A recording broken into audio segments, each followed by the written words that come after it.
These are items that are completely legal where you live but can get you detained, fined, or arrested in another country, and most travelers have no idea this is even possible. Every year, thousands of people cross borders with everyday products in their luggage, items they purchased at a local pharmacy or electronics store, only to find themselves facing customs officers, confiscation, or worse.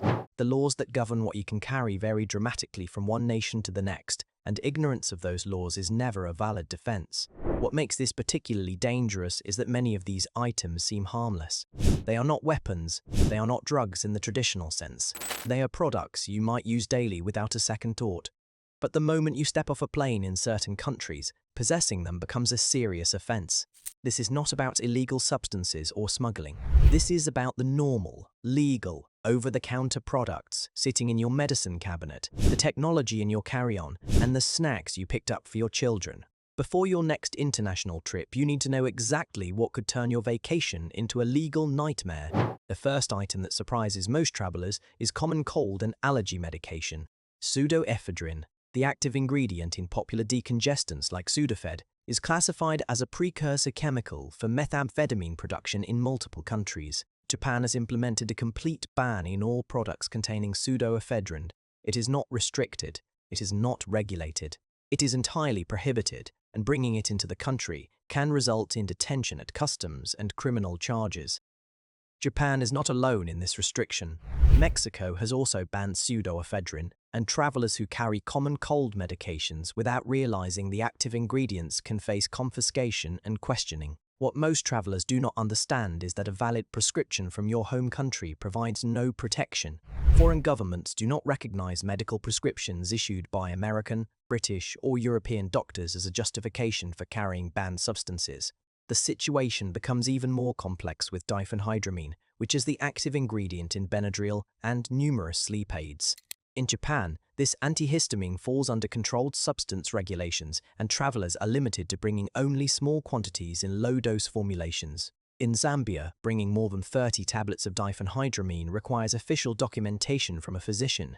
The United Arab Emirates classifies certain diphenhydramine formulations as controlled substances, and possession without proper authorization can trigger legal proceedings. Codeine-based medications present another significant risk.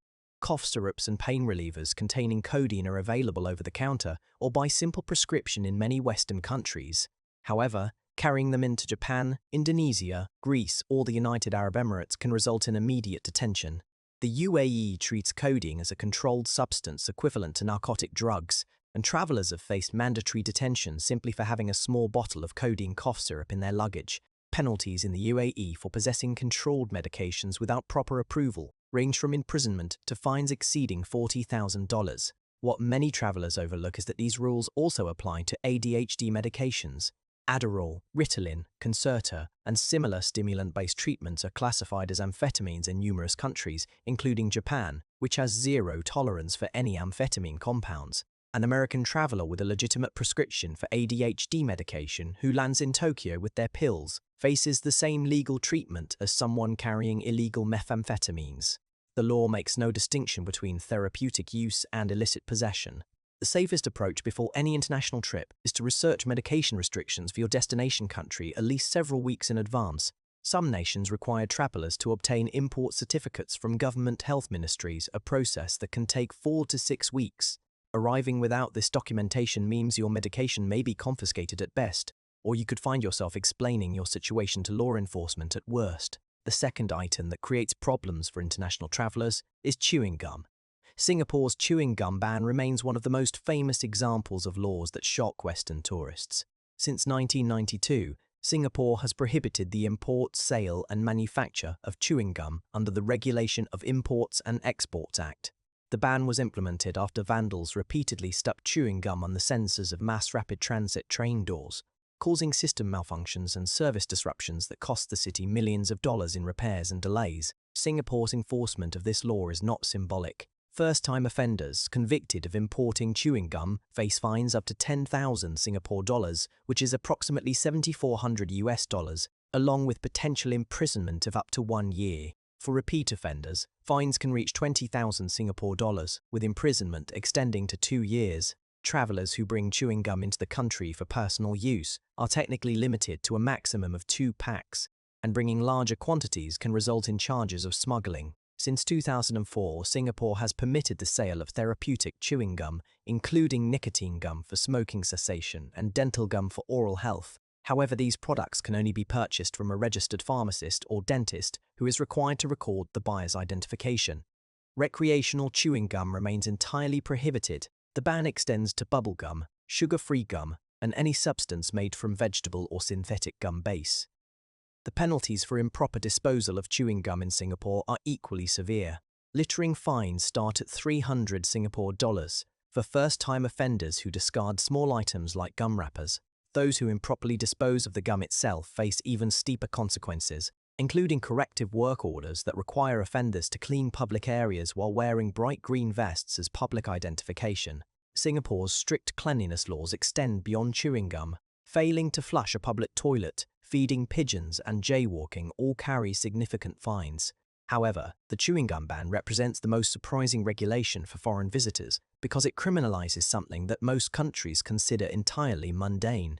For travelers who are accustomed to casually purchasing gum at airport shops and chewing it throughout their journey, Singapore requires a complete change in habit. The third item that catches travelers off guard is Kinder Surprise eggs. These chocolate eggs, manufactured by the Italian company Ferrero since 1974, contain a small plastic capsule with a toy inside. They are sold in over 100 countries across every continent and have become a beloved childhood treat for generations. 30 billion Kinder Surprise eggs have been sold worldwide since the product launched. However, bringing one into the United States is a federal offense. The 1938 Federal Food, Drug and Cosmetic Act prohibits confectionery products that contain any non-nutritive object embedded within them. The plastic capsule inside a Kinder Surprise egg triggers this regulation because it constitutes an inedible item completely surrounded by food. The law was originally designed to prevent choking hazards in candy products, and the FDA has consistently maintained that Kinder Surprise eggs violate this standard. US Customs and Border Protection actively enforces the Kinder Surprise ban, confiscating thousands of eggs from travelers each year. In 2011, border agents seized approximately 60,000 Kinder Surprise eggs at entry points across the country. The potential fine for bringing a single Kinder Surprise egg into the United States is $2,500 per egg. One CBP spokesperson described the enforcement approach by stating that Kinder eggs are prohibited in the same manner that narcotics are prohibited, and officers treat both as subject to seizure. The irony is that Kinder Surprise eggs are completely legal in both Canada and Mexico, which means travelers crossing land borders may purchase them just hours before encountering US customs. Many travelers are genuinely unaware of the ban and express disbelief when border agents confiscate chocolate eggs from their luggage. Ferrero addressed the American market by creating Kinder Joy eggs, which separate the toy from the chocolate in 2 distinct compartments rather than embedding the capsule inside the confectionery. This product is legal in the United States because the non-nutritive object is not surrounded by food. The debate around Kinder Surprise eggs highlights how safety regulations differ dramatically between countries. Approximately 10 children have died worldwide from choking incidents related to Kinder Surprise toys over nearly 50 years of global sales. Consumer safety advocates note that the risk is extremely low given the billions of eggs sold, but the FDA maintains that any embedded non-nutritive object in confectionery violates American food safety law, regardless of statistical risk. The fourth item that creates international legal problems is consumer drones. Personal drones have become increasingly popular travel accessories, with photographers and content creators using them to capture aerial footage of destinations around the world. In many Western countries, flying a drone for recreational purposes requires only basic registration and adherence to altitude and proximity rules. However, bringing a drone into certain countries is completely illegal, and in others, the permit requirements are so restrictive that casual tourism with a drone becomes impossible. Morocco, Cuba, Egypt, and Nicaragua prohibit civilian drone possession entirely. Travelers arriving at airports in these countries with drones in their luggage face immediate confiscation at customs, and there is no guarantee the equipment will be returned upon departure. Egypt updated its laws in 2017 to make drone possession without a permit from the Ministry of Defense a criminal offense, with potential penalties including imprisonment. The Egyptian government has stated that unauthorized drone operation can be treated as a national security threat. Kuwait, Iraq, Iran, and Syria also maintain complete bans on civilian drones. Countries emerging from conflict or with ongoing security concerns tend to classify drones as surveillance equipment with potential military applications rather than consumer electronics for photography. Even in countries where drones are not outright banned, regulations often require permits that are difficult or impossible for tourists to obtain on short visits. Singapore imposes fines up to 50,000 Singapore dollars, approximately 37,000 US dollars, or imprisonment up to 2 years for flying drones without proper permits. United Arab Emirates enforces similar restrictions, with unauthorized drone flights potentially resulting in 6 months imprisonment and fines exceeding $27,000. Indonesia has established drone regulations with penalties as high as $66,000 and potential imprisonment for violations.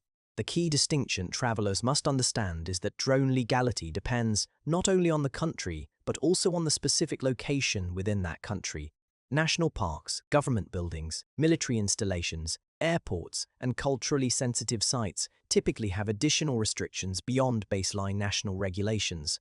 Antarctica has implemented a drone ban to protect sensitive wildlife and ecosystems. India requires all drone operators, including foreign tourists, to obtain authorization from the Director General of Civil Aviation before flying.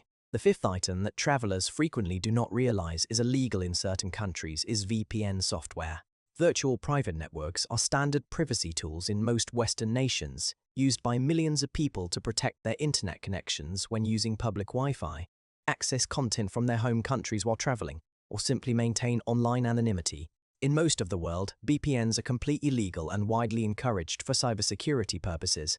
However, in an increasing number of countries, VPN use is restricted, regulated, or entirely prohibited. North Korea maintains the world's most severe internet restrictions, and VPN use is completely illegal for ordinary citizens. Most North Koreans have no internet access whatsoever, and possessing VPN software can result in imprisonment in labor camps. For the small number of foreign visitors permitted into the country, bringing VPN software on your devices can lead to immediate detention or deportation. China has implemented the Great Firewall, which actively detects and blocks unauthorized VPN traffic. Only government-approved VPNs are legal in China, and those approved services must maintain detailed logs and block access to censored content, eliminating the privacy benefits that make VPNs useful in the first place. While enforcement against individual foreign travelers has been limited, China periodically increases pressure on VPN providers and has fined domestic users for circumventing internet restrictions. Russia banned unapproved VPNs in 2017 and continues to strengthen enforcement. In 2024, Russian authorities ordered the removal of nearly 100 VPN applications from app stores for allowing access to content considered illegal in Russia. The Kremlin passed additional restrictive VPN laws in July 2025, and the risks for VPN users in Russia continue to grow. Travelers planning to visit Russia should download any desired VPN applications before arriving in the country, as access to these services may be blocked within Russian borders. The United Arab Emirates permits VPN use for legitimate purposes such as securing business communications, but prohibits using VPNs to access blocked content. The distinction matters significantly because violations can result in imprisonment or fines ranging from $41,000 to $540,000 depending on the nature of the offense. VoIP services like WhatsApp calls, Skype and Facebook Messenger are blocked in the UAE, and using a VPN to circumvent these restrictions is explicitly illegal. Belarus banned VPNs entirely in 2015, along with the Tor browser and encrypted messaging applications. The country tightened enforcement following political protests in 2020, and citizens caught using VPNs face heavy fines with potential jail time for repeat offenders. Iran requires VPN services to be registered with the government, and using unregistered VPNs is punishable by up to 1 year in prison. Turkmenistan blocked all VPN services in 2015, and the state-run ISP actively monitors for VPN traffic, with violations resulting in fines and mandatory conversations with national security officials. For travelers who rely on VPNs for work or personal privacy, the solution is research before departure. Understanding which countries restrict VPN use and how those restrictions are enforced can prevent serious problems.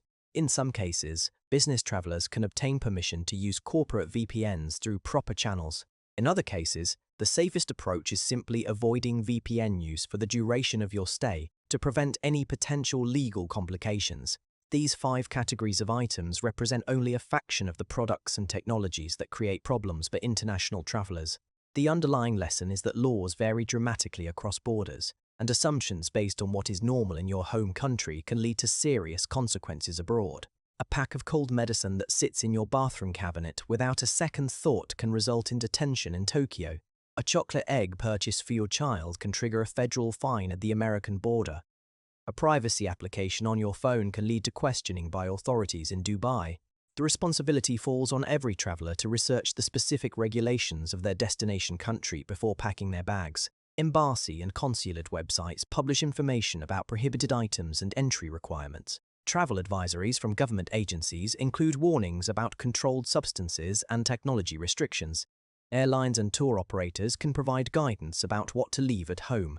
International travel remains one of life's great experiences, offering exposure to new cultures, landscapes, and perspectives. However, that experience is only enriched by understanding and respecting the laws of the countries you visit. Taking 30 minutes to research customs regulations before a trip can prevent thousands of dollars in fines, hours of detention, and the possibility of criminal charges that could affect your ability to travel in the future. If this video helped you understand the hidden risks of international travel, consider subscribing to help us reach 30,000 subscribers. We cover travel regulations, customs laws, and airport procedures that most travelers overlook, and every video is designed to help you travel smarter and avoid the mistakes that catch others off guard. Let us know in the comments which of these items surprised you most, or share your own experience with customs enforcement on international trips. Your story might help another traveler avoid the same situation.